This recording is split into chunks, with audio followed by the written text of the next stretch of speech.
Yeah, I was going to do a recording on. I was going to do a comparison contrast on Abraham's birth and Jesus' birth, according to some stuff. I was watching a video and that video had went off and the next video came up, and that's how I was listening to it, and they were dealing with Jesus and the birth of Jesus, and it just rung out in my head. So I'm gonna deal with that after I get to reading. I'm gonna read a couple of chapters out of Enoch.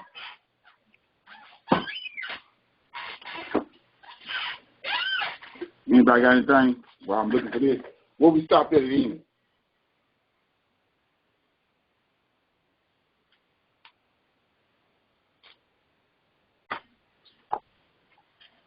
$23.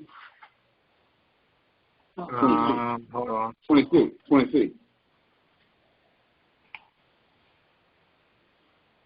26, yeah. Right. Yeah, I see a whole bunch of small chapters. I'm gonna read. I'm gonna read all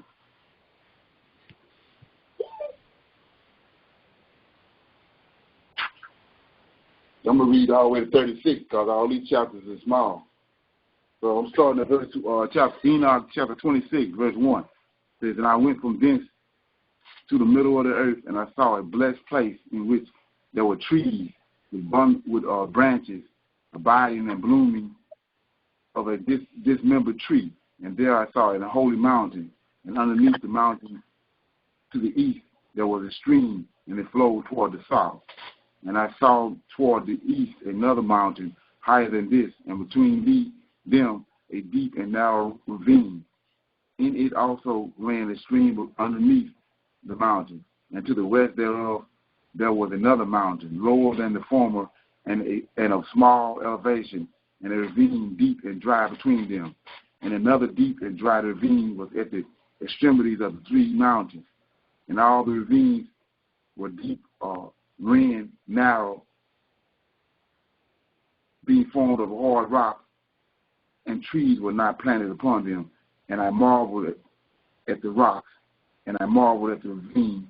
Yea, I marveled very much." This is chapter 27 of Enoch. "Then said I, for what object is this blessed land, which is entirely filled with trees, and this accursed valley between?" Then Uriel, one of the holy angels who was with me, answered and said, "This accursed valley is for those who are cursed forever. Here shall all the accursed be gathered together, who utter their lips against the Lord unseemly words, and of his glory speak hard things. Here shall they be gathered together, and here shall their place of judgment. In the last days there shall be upon them a spectacle of righteous judgment in the presence of the righteous forever. Here shall the merciful blessed of the Lord of glory, eternal King." So I want to shine light on that because this is where they get the scare tactic from in the New Testament, when they tell you that if you preach against Jesus, this gonna happen to you, and that's why so many Christians is the same way. We know from all the stuff they did, our forefathers when they first got here, the fear that's in us. They didn't do so much. They traumatized us so much till that fear that they put in our forefathers is in us. It's pretty much in our DNA now.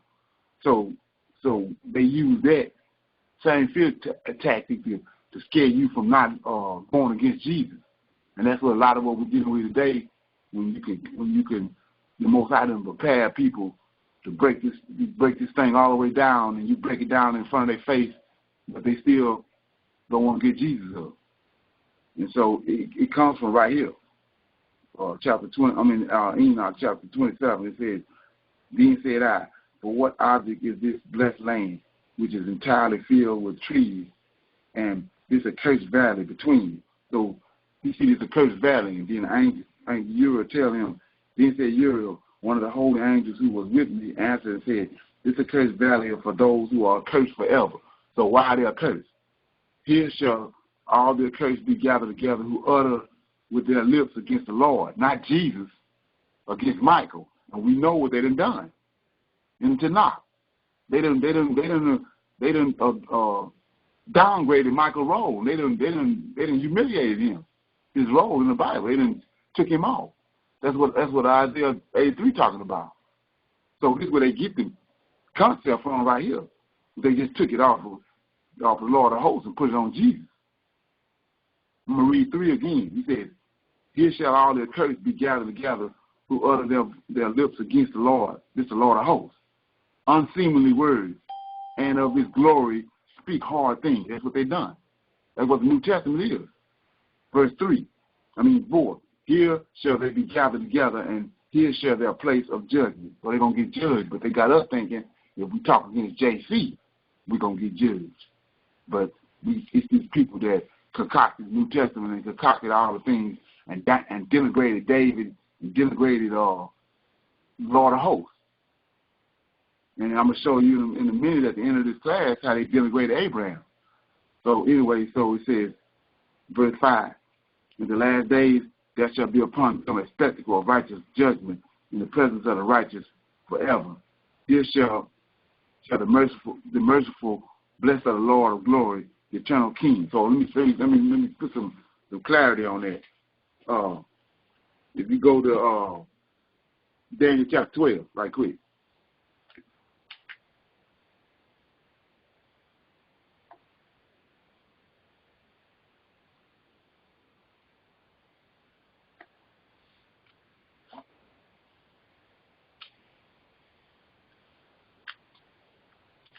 So like I said, back to that back to what I keep saying about the 2 baskets of feed.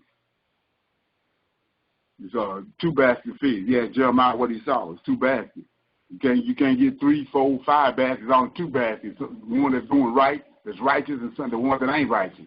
And that's what's going to happen now. The righteous is going to leave, and the other one's going to stay here, and to give into the sword and give into judgment and condemnation.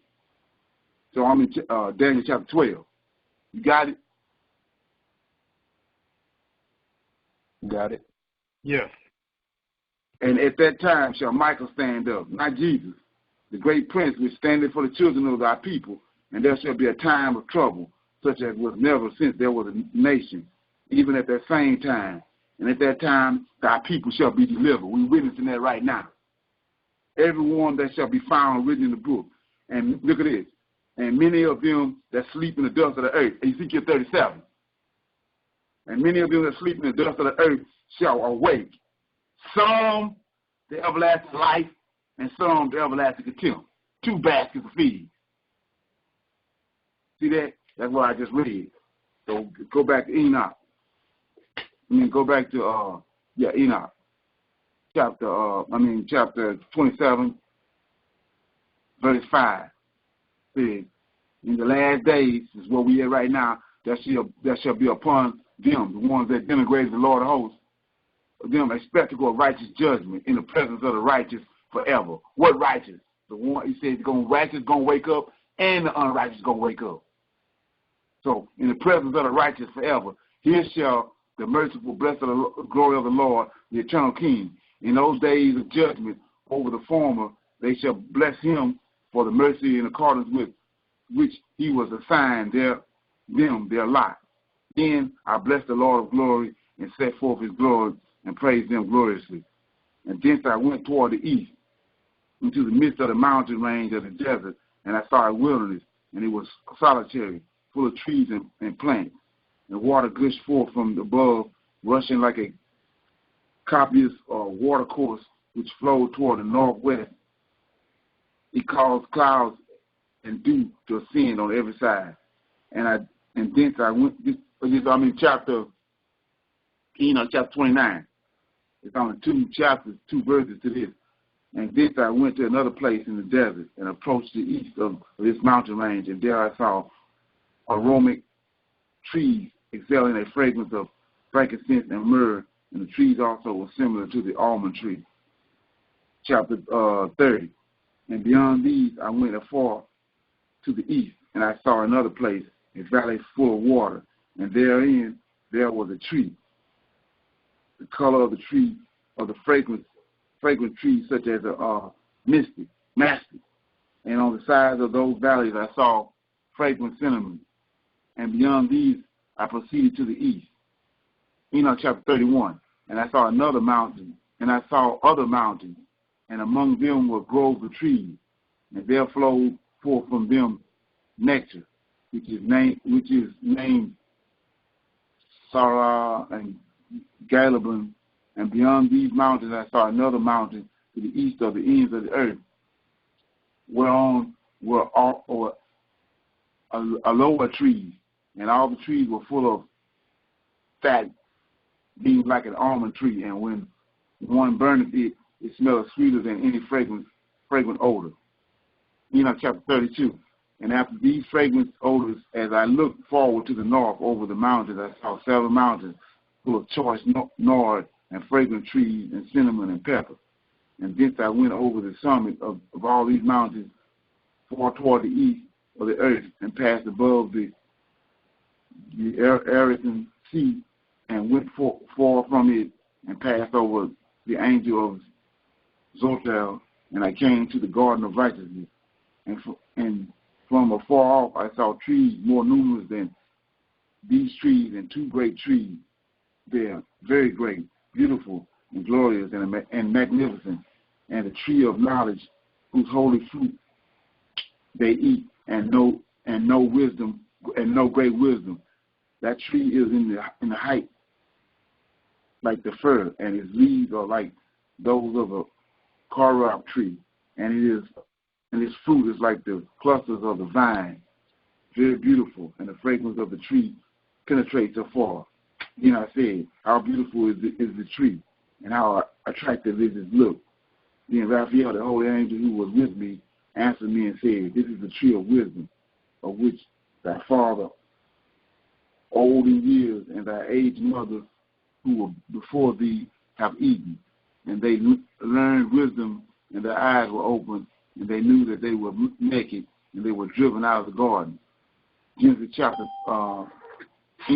33. And from thence I went to the ends of the earth, and saw there great beasts, and each different from the other. And I saw birds also differing in appearance and beauty and voice, and one different from the other. And to the east of those beasts I saw the ends of the earth, whereon the heavens rest, and the portals of heaven opened. And I saw how the stars of heaven came forth, and I counted the portals out of which they proceeded, and wrote down all their outlets of each individual star by itself according to their number, and their names, their courses, and their positions, and their times and their months. As Uriel, the holy angel who was with me, showed me. And he showed all things to me, and wrote them down for me. Also, their names he wrote for me, and their laws, and their companies. Yeah, I want to shine light on something right quick. I think it's important. If you go to Enoch chapter 33, it says, verse 3, and I saw how the stars of heaven come forth, and I counted the portals out of which they proceeded, and I wrote all their outlets. It says 4, of each individual star by itself according to their number and their names, their courses, and their positions, and their times and their months. So it's an angel that's over all this. How these stars move, they got an order to them. We just look up there and we just see the stars, but when you understand that the book of Enoch and what he's showing you is that these things got a set time that they do at a feast. Those 3 feasts out of the year is according to the movement of these stars and all that. So it says, verse 4, of each individual star by itself, according to their number and their names, their courses and their positions, and their times and their months. So he got to talk to Uriel, because Uriel is over this. He's in charge of this. So he says, as Uriel, the holy angel who was with me, showed me. Uriel can show him all this because he's over this. So let me show you something why it's so important to break all this stuff down like that. So go to Genesis chapter 18.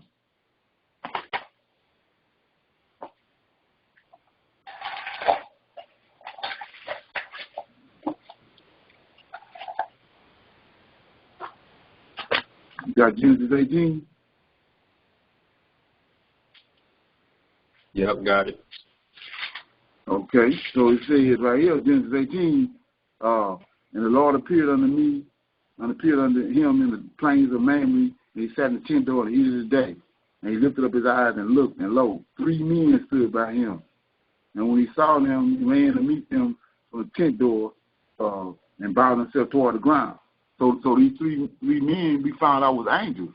Well, they headed to Sodom and Gomorrah. So you say, how I know that? Look at verse 23. 18 and 22. You got it? Mm-hmm. Got it. And the men turned their faces from thence, and they went toward Sodom. But Abraham stood yet with the Lord, so they going to Sodom to destroy Sodom. Well, go to Ezekiel 31, Ezekiel 30, Ezekiel 1.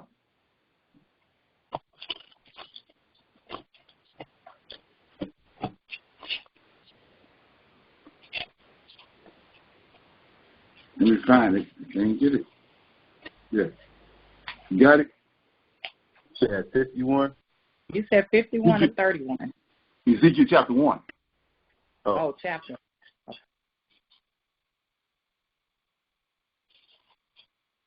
All right.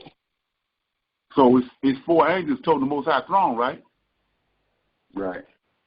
Okay, and so they've been described right here in verse 5. What Ezekiel saw, the whirlwind. He says, verse 5 says, also out of the midst thereof came the likeness of 4 living creatures. And this was their appearance, and they had the likeness of men. So this is Raphael, this is Michael, Gabriel, Uriel, and Raphael. They the ones holding the throne. But right here, go back to Genesis 18. It's only 3 of them. You see that? Right. They're going to Sodom and Gomorrah to destroy Sodom and Gomorrah. Well, let's go to when Sodom and Gomorrah got destroyed. Let me get it. All right, it says chapter 19, verse 24. Mm-hmm. You got it? With you. Genesis 19 and 24. Yeah, we got it. So start out with 3, but the 4 of them that told the Most High throne. So he says, then the Lord rained down upon Sodom and upon Gomorrah brimstone and fire from the Lord out of heaven. So where Uriel is, he the one that's over the luminaries. That's why he ain't with them when they came to see Abraham. So when they got to where they was at, it says 24. Then the Lord rained down upon Sodom and Gomorrah brimstone and fire from the Lord out of heaven. Well, ain't the Lord of hosts down there with these other 2? Right. So who is this that rained down the brimstone? Uriel. That's why he ain't with them. Yeah. Let that ferment. Anyway, I thought I'd show you that. Anyway, so I'm in Enoch chapter 34. Says, and from thence I went toward the. If you go to the book of Enoch, you'll see every time. You probably didn't know that, but when you see it, you can always say Raphael, Gabriel, Uriel, and female. So it's 7 of them. But why? If a lot of places you'll see, they don't give you the 4 of them. That's because they're the ones told the throne. But when in Genesis 18, it's only 3 of them. Why? Because Uriel is over the.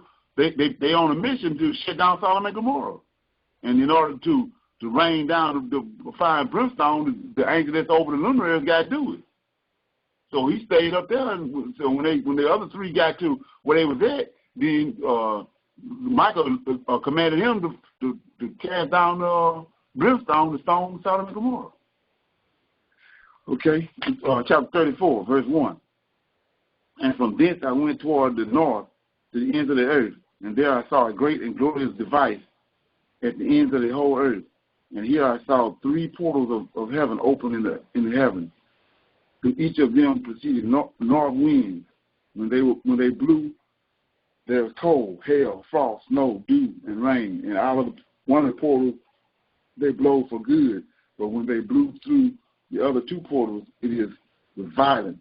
and the affliction on the earth, and they blew with violence.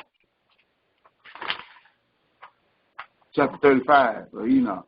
And from thence I went toward the west to the ends of the earth, and saw there 3 portals of heaven open, such as I had seen in the east, and the same number of portals and the same number of outlets.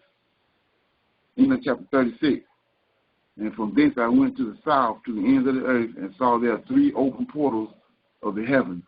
And thence there come dew, rain, and wind. And from thence I went to the east to the ends of heaven, and I saw there the 3 eastern portals of heaven open, and small portals above them. Through each of these portals pass the stars of heaven, and run their course to the west of the path which is shown to them.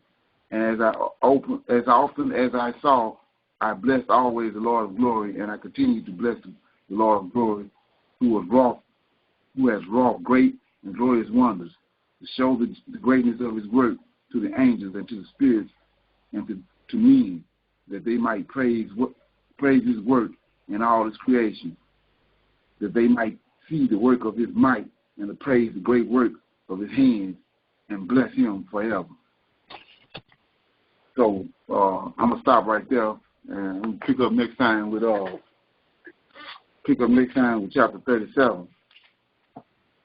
But I'm gonna close with this right here for his reading.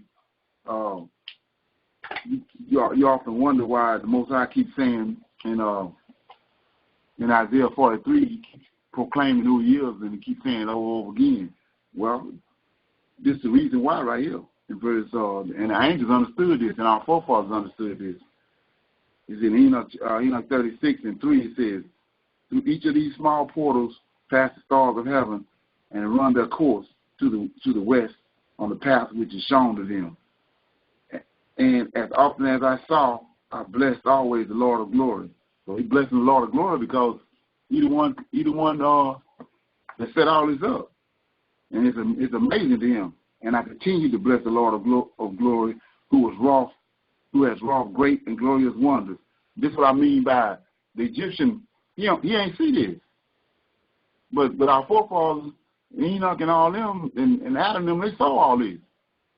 So it's impossible for them to worship anything else but the Yahweh and his creation. So he says, 5, to show the greatness of his work to the angels and to the spirits and to men, that they might praise his work and all his creation, that they might see the work of his might and praise the great work of his hands and bless him forever. So you say, what's the proper understanding of this? Well, we know that. Let me go to the scriptures and read it, because I don't want to just say it.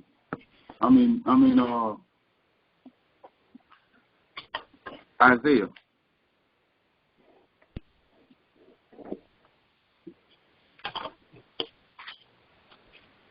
Isaiah 43. Isaiah 43.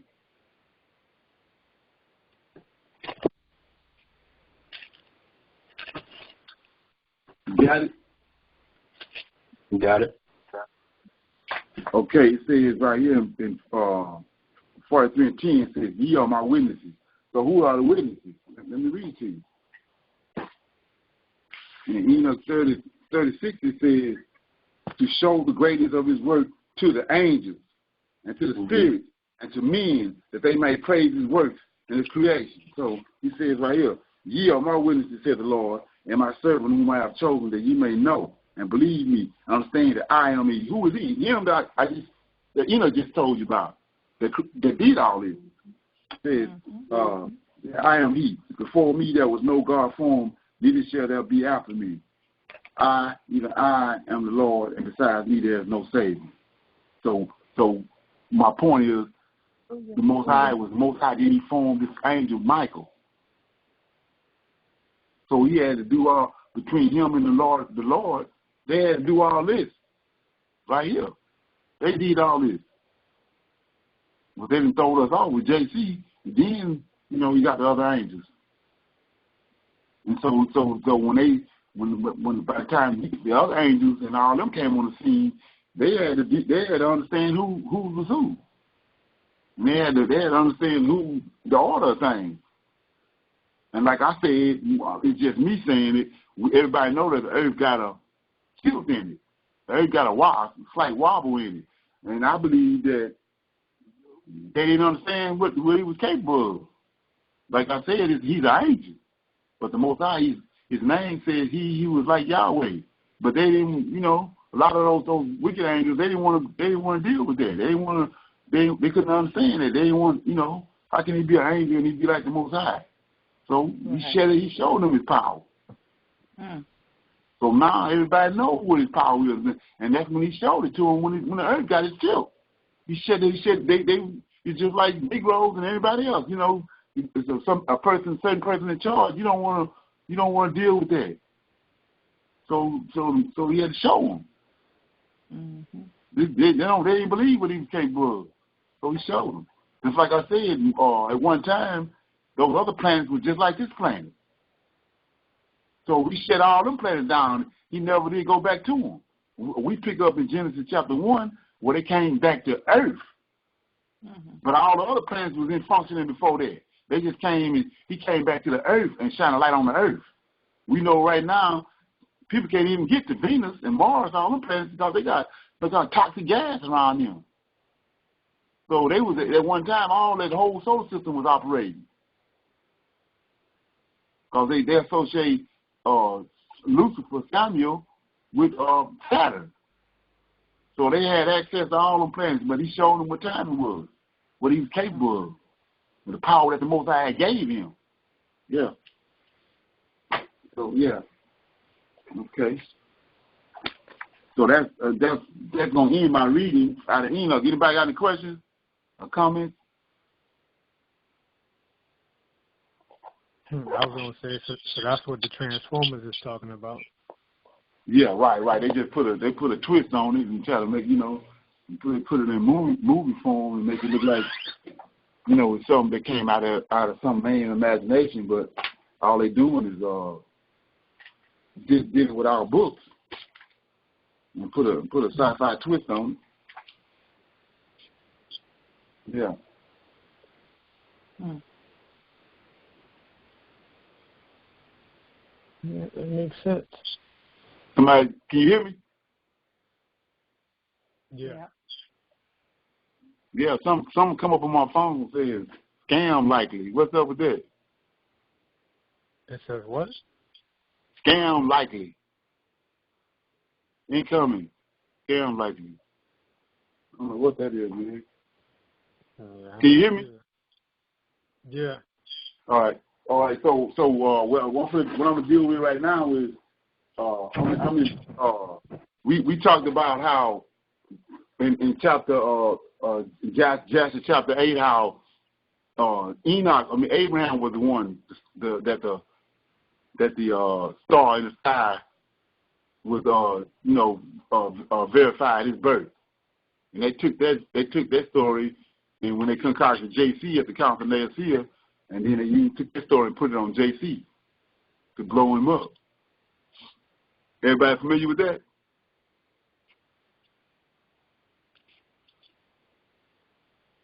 Hello? Yep. Okay. Yeah, so it goes a little deeper in there. That's what I was saying when I was listening to this here. So what I'm going to do is I'm in Luke chapter 2. It's big.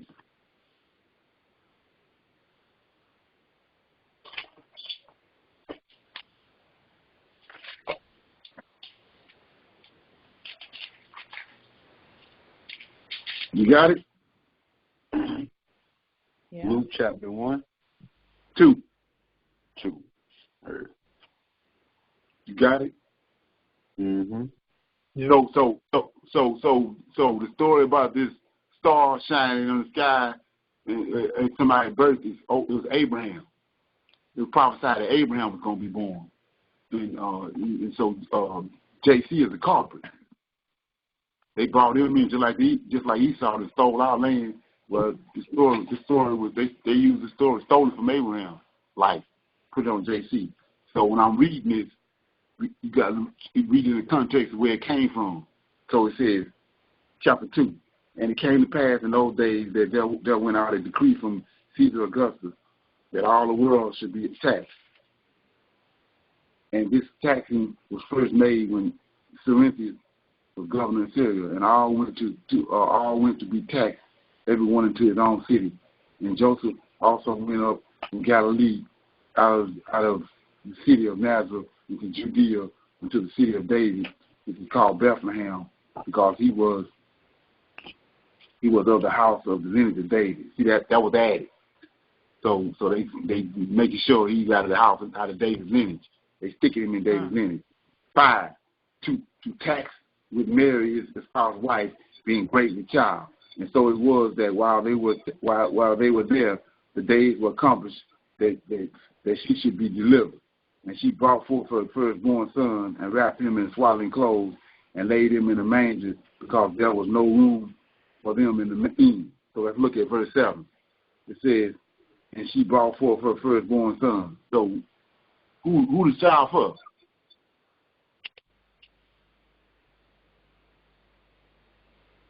Who the child belonged to? Mary. Huh? Mary. Now, who it belonged to, according to the Most High?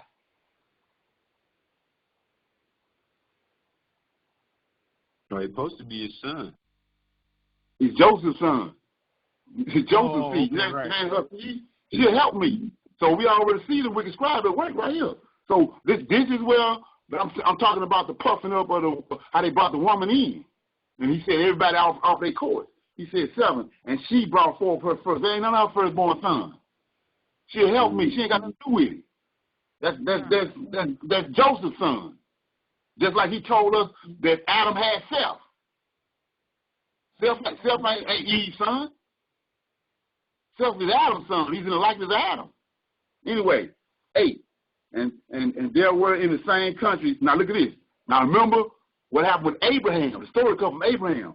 And so like the Egyptologists want to talk about, they want to denigrate Abraham. Well, how can they denigrate Abraham? Right here. And there was in the same country shepherds abiding in the field, keeping watch over their flocks by night. So what you say? What you talking about? Well, go to Genesis chapter.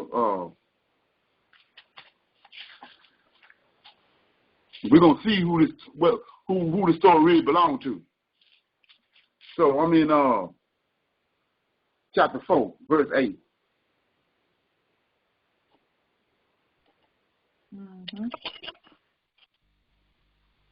Okay, no, that's not it. Let me find it.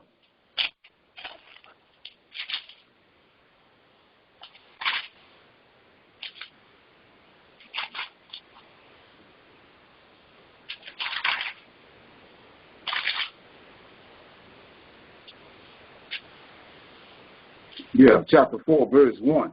You got it? Mm-hmm. And Adam knew his wife Eve, and she conceived and bore Cain, and said, I have gotten a man from the Lord. And she again bore his brother Abel. Now watch this. Most times he say everything for a reason. And Abel was a keeper of sheep, but Cain was a tiller of ground. So Abel is dealing with sheep. He's a shepherd. So we go back to the story. Verse 8 in Luke 8:2 and 8, and there were in the same country shepherds abiding in the field, keeping watch over their flocks by night. So the lineage of men to come all the way from Abel that keep sheep. So go to Samuel, 2 Samuel chapter 7.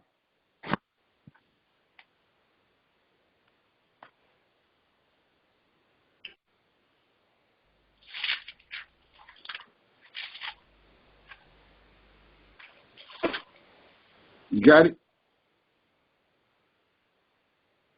Yep. So, check the 2 Samuel chapter 7, verse 7. The Most High sent Samuel to talk to David. Verse 7 says, in all the places wherein, let me go up. Verse 4. And it came to pass that night that the word of the Lord came to Nathan, saying, go and tell my servant David, thus saith the Lord, shalt thou build me a house for me to dwell in. whereas I have not dwelled in any house since the time that I brought up the children of Israel out of Egypt, even to this day. But I have walked in a tent and in a tabernacle, in all the places wherein I have walked with all the children of Israel spake I a word with any of the tribe of Israel, whom I have commanded to feed my people Israel, saying, why build ye me a house of cedar? Now therefore shalt thou say unto my servant David, thus saith the Lord of hosts, I took thee from sheep cote. There's a shepherd. He's watching sheep when he found it. He direct descendant from Abel, for following sheep, to be ruler over my people Israel. Right? So now, you see the trail I'm on. So we go to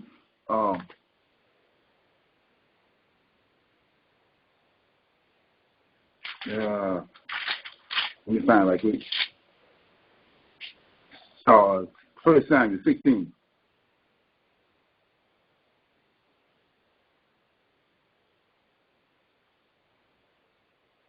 Mm-hmm. You there? Yeah. 1 Samuel 16 says, this when David was anointed.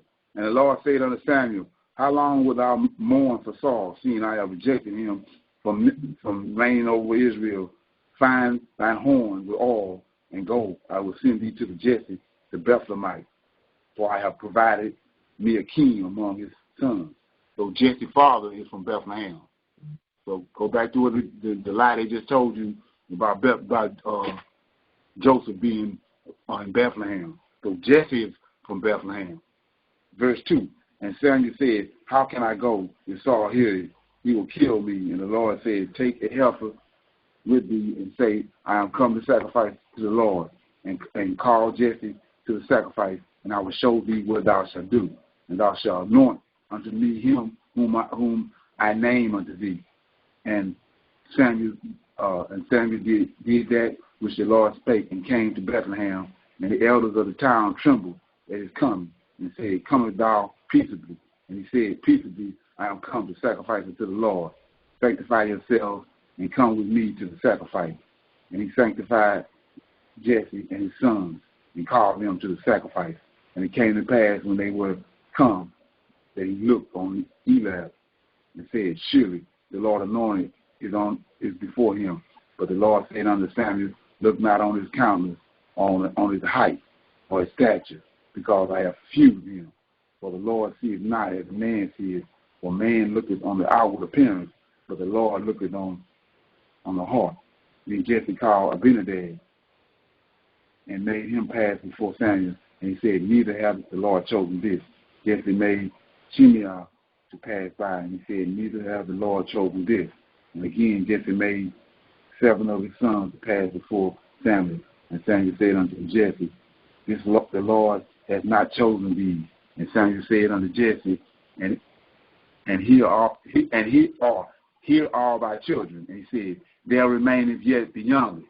Come on now. And behold, he keepeth sheep. And Samuel said unto Jesse, send and fetch him, for he will not sit down until he come hither. And he sent and brought him in. Now he was ruddy, and of a beautiful countenance, and goodly to look to. And the Lord said, arise, anoint him, for this is he. And then Samuel took the horn of oil and anointed him in the midst of his brethren. And the Spirit of the Lord came upon David from that day forth. Samuel rose up and went to Bethel. So that's what he's talking about in 2 Samuel. So these men, they shepherd. So back to the story of Luke and 2. They're saying that this story comes, this information was left out that applies to Abraham. So it says in verse 8, there were in the same country shepherds. Luke 2 and 8. There was in the same country shepherds abiding in the field, keeping watch over their flock by night. And lo, the angels of the Lord came upon them, and the glory of the Lord shined down upon them, and they were all so afraid. So all this happened in Abraham. This was taken out of the story of Abraham. That's why you can denigrate Abraham. So 5:10 says, and the angel said unto them, fear not, for behold, I bring you good tidings of great joy, which shall be to all people. For unto us is born this day, see, they didn't change it, into the city of David a Savior, which is Christ the Lord. They didn't hook went there. and say, and this shall be a sign upon you. You shall find the babe wrapped in swaddling clothes, lying in the manger. We know where Abraham was at. He was in the manger. I mean, he was in a cave. And suddenly there was, look at this, and suddenly there was with the angel a multitude of hosts, of heavenly hosts, praise God and saying, glory to God in the highest, and on earth peace and goodwill toward men. All this happened at Abraham's birth. That's why they can they can throw Abraham off in a corner somewhere. It says, glory to God in the highest, and on earth peace and goodwill toward men. And it came to pass that the angels were gone away from them in heaven. The shepherds said one to another, let us now go even to Bethlehem and see this thing which is come to pass, which the Lord have made known to us. So now, let's go and read the story of Abraham. I'm in Jasher. I'm in Jasher chapter 8.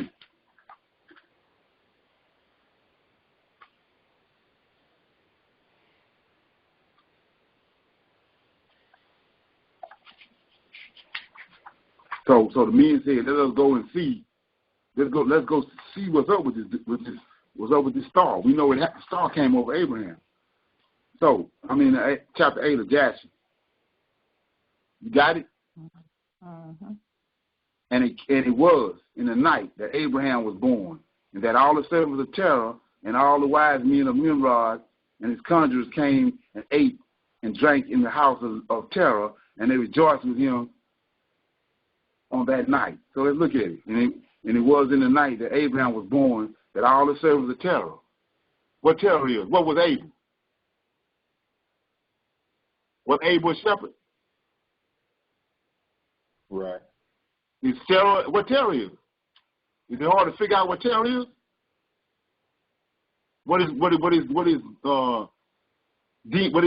occupation is? He displaced, but his occupation is that they shepherd. That's what ain't that what Abraham and Lot had? Flocks and herds. Mm-hmm.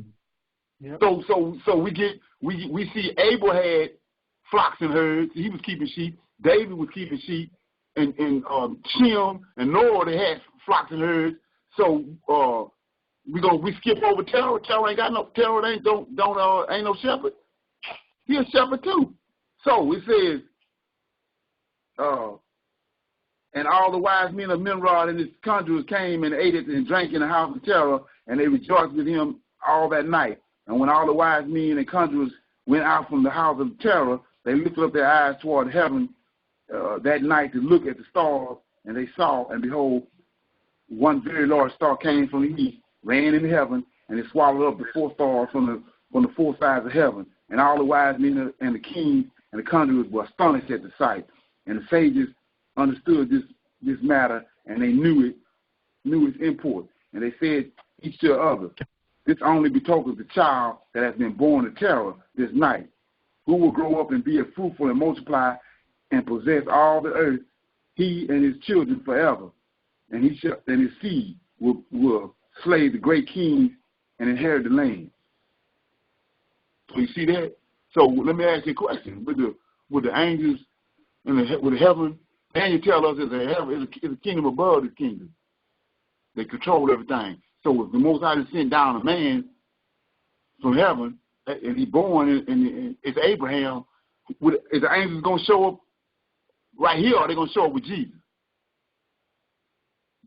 With Abraham. With Abraham. Was the shepherds going to show up with Abraham or with Jesus? With Abraham. So, right here, it says, in verse 2, when all the wise men and conjurers went out from thence the house of Terah, they lifted up their eyes toward heaven that night to look at the stars, and they saw, and behold, one very large star came from the east and ran in the heavens, and it swallowed up the four stars from the four sides of heaven. So, same time these wise men and conjurers looking at it, the shepherds in the field looking at it. Mm-hmm. They took this out. We read the other side of it over here with JC. But same time they looked up, the star in the sky. Same time these men looked up and saw it, the shepherds saw it. Mm-hmm. Come on now. So this is huge because Abraham demonstrated. You can't see how great what the whole sole purpose of Abraham was. It was Abraham. He ain't just telling him that he's gonna be king's gonna come out of him, and that a great all kind of nations gonna come out of him. That's why it started. It ain't got nothing to do with JC. So what we've been reading is part of the story. The other part of the story is over here in Luke. They stuck it on JC. Come on. And so, like I said, didn't Abraham eventually take the role of Melchizedek? Mm-hmm. What do Melchizedek do? He teach, don't he? Yep. What they say Jesus was doing in the temple. 12 years old. Teach it. Okay, so let's look at that. Like I said about the movies and the how they use symbology in the movies and subliminal messaging. Did everybody watch that last Ten Commandments, the revised version of the Ten Commandments? No. Everybody, I know everybody saw the one with Charles Heston, right? Yeah, you talking about the one that came out, a while ago. It's one came out since the one with Charles Heston. They redone it. I believe so, yeah. Okay, well, when we know that the Most High, these 7 angels are amongst the Israelites. They came, the high priest and the priest and David and some of the men in Israel could see them, but the population can't really see them. So they amongst them. So when they was coming out of Egypt, with the star that was it says a cloud by day was over their heads and a fire by night, where they showed that the angel that was walking amongst them, it was a little boy. He was 12 years old. Is that an insult or what? That's crazy. So you get a chance, go rent the movie or get the movie. But he's a little 12-year-old boy that Moses talking to when he's walking amongst them. There's a little 12-year-old boy. That's who Michael was. Come on. So right here they're telling you there's a little 12-year-old boy, Melchizedek, a little 12-year-old boy in the temple. See, the only reason he can be teaching elders at 12 years old, he got to have the spirit of Melchizedek on him. So you're telling me that the 12-year-old boy was Melchizedek. But we know who Melchizedek was. Okay?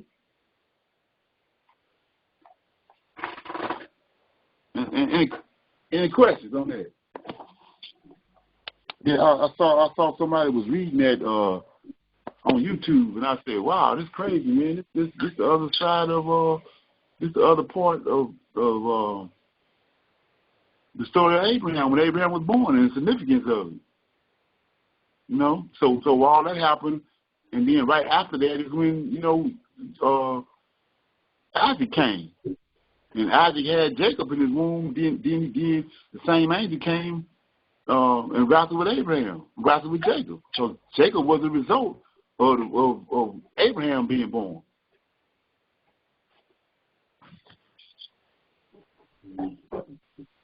Yeah. Any questions or comments?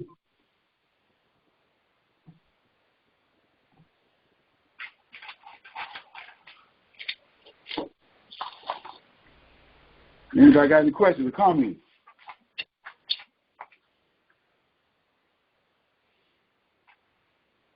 I was going to say, based on what you just said about Melchizedek, now it puts the stamp on David and Solomon.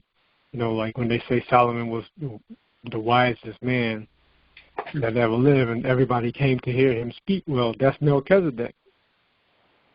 Right. If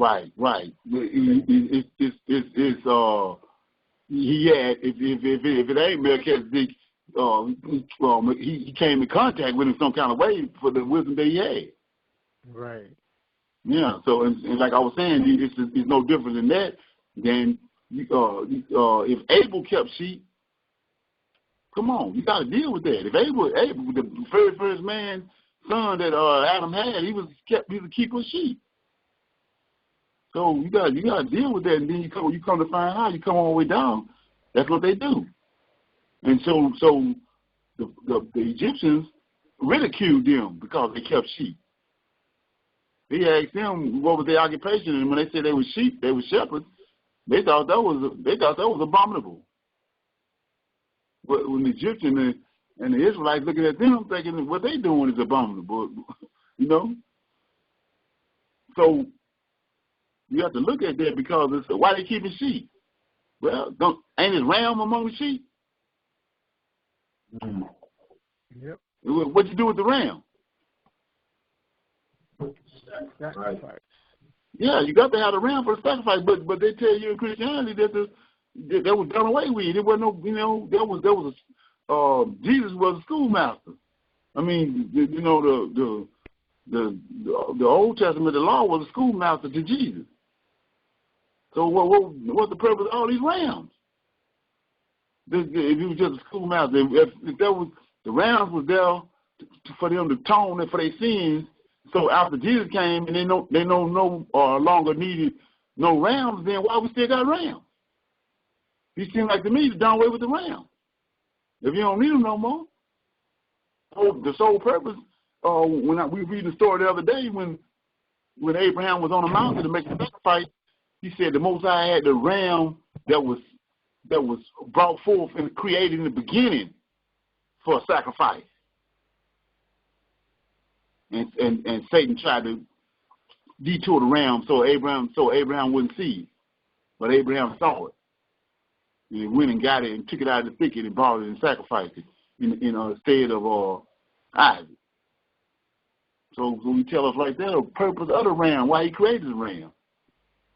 So like I said, once the ram served his purpose, if the story of JC is the truth, then it seems like to me he got rid of the ram.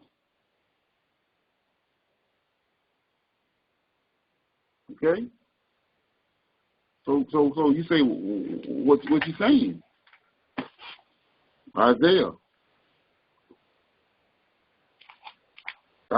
chapter 62, 60.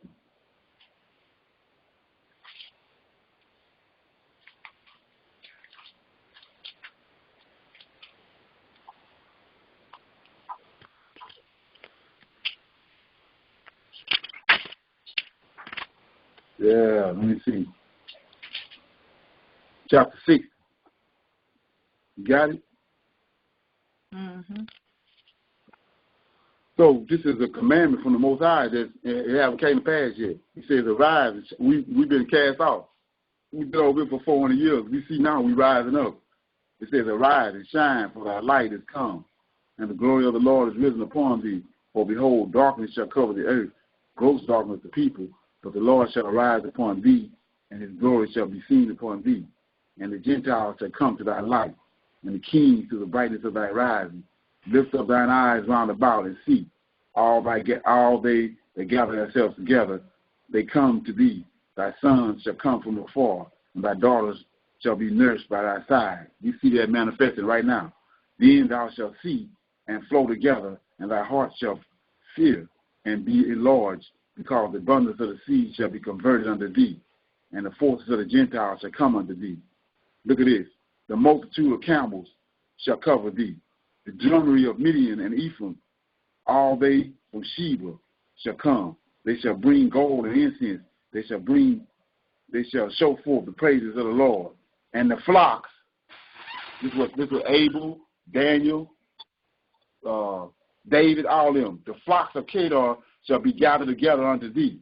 The rams, huh? If Jesus did away with it, what we need rams for in the last days? He said, and the rams of Nebat shall minister unto thee. It ain't but one way a ram can minister unto an Israelite. How is that?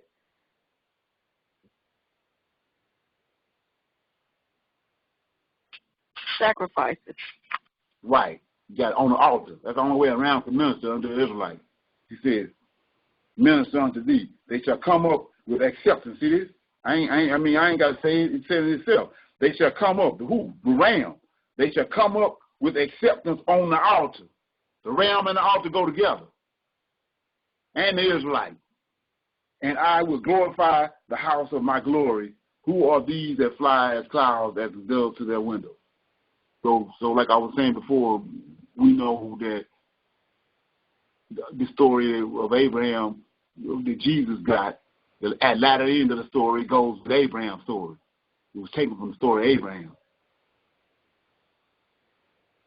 Yeah, so like I said, if Jesus came and he done away with what was shown Adam and all his descendants all the way up to our forefathers when Zerubbabel temple was destroyed, and he done away with it. When Jesus came, then why would we need herds of rams and sheep in the latter days when we get regathered? We need them because we got to do what our forefathers did. We got to atone for our sins. And we need rams to do that with. Now,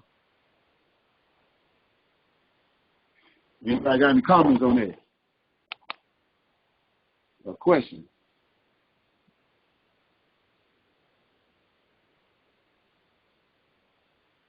No.